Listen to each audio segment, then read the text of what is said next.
Campaign. Kandahar कहां पड़ता है? आप पता नहीं याद होगा कि आपको नहीं होगा। 2001 के आसपास में, 2001 की बात शायद, उससे भी पहले की एक की बात है। हाँ, हमारा एक विमान हाईजैक कर लिया गया था, है ना। हमारा एक यात्रियों से भरा हुआ एक विमान, हवाई जहाज हमारा हाईजैक किया गया और उसको हाईजैक करके लेके गए थे कंधार। कहां लेके गए थे? कंधार लेके चले गए। और आतंकवादियों ने मांग की कि हमारे आतंकवादी छोड़े जाए। तो 40 से ज्यादा आतंकवादी छोड़ने की मांग की गई। फिर भारत सरकार ने बार्गेनिंग की, इतने नहीं छोड़ेंगे, इतने नहीं छोड़ेंगे, इतने नहीं छोड़ेंगे। फाइनली 3 छोड़े थे। कितने छोड़े थे? उन 3 में से एक आदमी था आपका मसूद अजहर। कौन था? 2001 के बाद में अपने जितने बम विस्फोट हुए उसी अकेले ने किए। एक आदमी क्या कर सकता है, वो मसूद अजहर ने बताया। ये लश्कर ए तैयबा, जैसे मोहम्मद, ये जो भी आप संगठनों के नाम सुनते हैं, इनका हैंडलर यदि कोई बंदा रहा तो वो बंदा बाद में कौन रहा?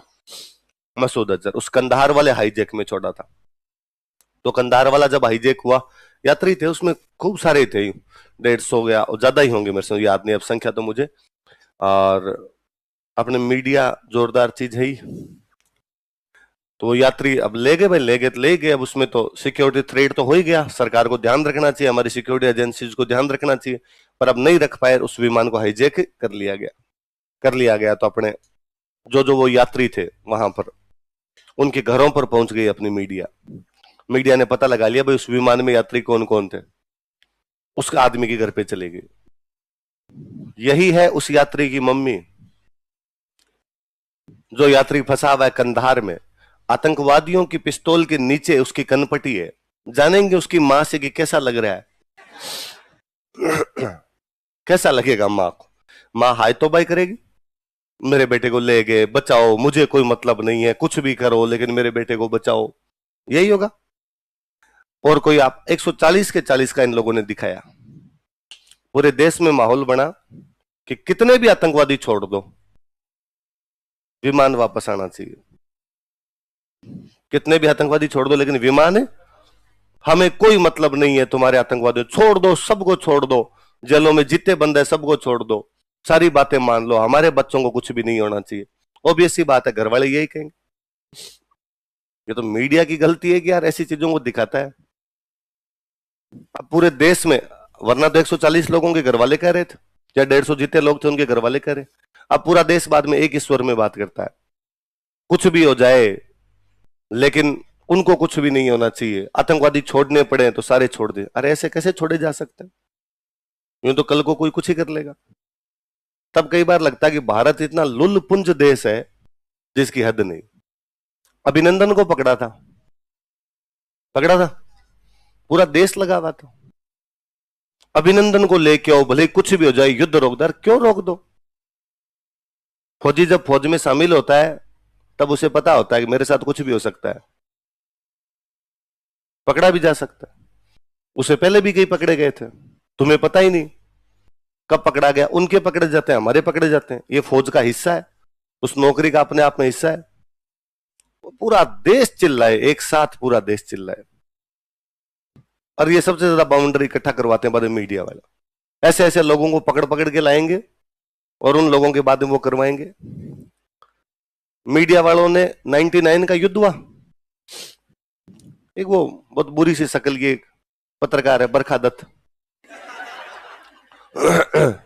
है देखी होगी। मुझे शक्ल भी देखता हूं तो मुझे लगता है कि यार कहां गई है। तो उसको मेडल वेडल मिले थे। 99 वाली वॉर की उसने रिपोर्टिंग की थी, कारगिल जाके। कहां जाके रिपोर्टिंग की? ये देखिए, एक महिला पत्रकार फ्रंट पर खड़ी होकर कर रही है वहां से रिपोर्टिंग क्या है, वहां ऊपर खड़ी और बता रही है यह है हमारा एक बंकर, देखिए फौजी भाइयों की हालत, नहीं है इनके पास हथियार, बहुत बुरी स्थिति में रहना पड़ रहा है बंकर में। तुम्हारा चैनल पाकिस्तान नहीं देखता क्या? उसको नहीं पता चल रहा है क्या कहां पर कितने बंकर है? तुम बता रही हो, साफ साफ लाइव कर रही हो, और कहां पर कितने हथियार है वो और बता रही हो सारे। और भारत लहा लोट था उसकी रिपोर्टिंग पे।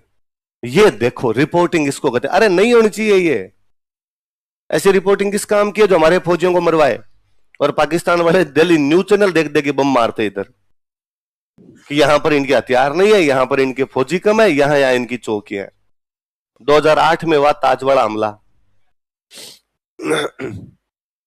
नीचे लगी हुई अपनी मीडिया, ऊपर वो आतंकवादी बैठे हैं, उधर उनका हैंडलर एक पाकिस्तान में बैठा है, कराची में कहीं बैठा बैठा उनको डिक्टेट कर रहा है क्या करना है क्या नहीं करना है, अपनी मीडिया दिखा रही है। और पहुंच चुके हैं हमारे कमांडो, 50 की संख्या में कमांडो पहुंच गए हैं। और अभी 27वें नंबर की मंजिल पर चढ़ने का प्रयास कर रहा है हमारा कमांडो, उधर से वो करेगा 27 पर एक है। ये मीडिया है, ये रिपोर्टिंग होती है। अपने अपने ज्यादातर पत्रकार वो है रीट में नहीं हुआ तो वो बाद में क्या करने लग जाते हैं, पत्रकारिता करने। ज्यादातर भले लोग भी हैं, खूब अच्छे लोग भी हैं, पर ज्यादातर लोग वो उसी प्रकार के हैं। तो मुझे वो कंधार में जब भी पढ़ाता हूं तो मुझे याद आता है कि यार कितनी हाय तौबा मचाई थी उस टाइम देश में, जबकि तब तो इतना टीवी वगैरह भी नहीं था, पर तो भी जितना था उसके माध्यम से इतना मचा गए थे कि पूरे देश में माहौल ही बन गया कि उन सबको छोड़ा जाना चाहिए। गवर्नमेंट भी दबाव में आती है ऐसे टाइम के अंदर कि भाई देश में पूरा जब खिलाफ ही माहौल है, गवर्नमेंट को छोड़ना ही पड़ा उन आतंकवादियों को। वरना मुझे लगता है डंकी और बार्गेनिंग हुई होती, नहीं छोड़ने पड़ते, कोई इंटरनेशनल प्रेशर से कैसे न कैसे करके छुड़वाया जा सकता था उस विमान को, और मामला हैंडल किया जा सकता था। वरना उस एक मसूद अजहर को छोड़ा। अब जब भी कभी कोई विस्फोट होता है तब लगता है कि यार कंधार वाला केस है, उस दिन वो केस नहीं हुआ था, यदि विमान नहीं हुआ होता, हमारे वो पकड़े हुए थे, ये कुछ भी नहीं होता। उसके बाद सैकड़ों सैकड़ों तो विस्फोटों में मारे गए होंगे। है? बैठा है बाकायदा साहब, अभी वहीं से ऑर्डर देता है, कराची में बैठा बैठा ऑर्डर जारी करता है। सारे जिंदा ही बैठे हैं, कहां जाएंगे। चलो, तो कंधार याद रहेगा आपके। तो किसने भेजा था इसको कंधार? अब आ गया आपका औरंगजेब। औरंगजेब ने इसको भेजा साउथ।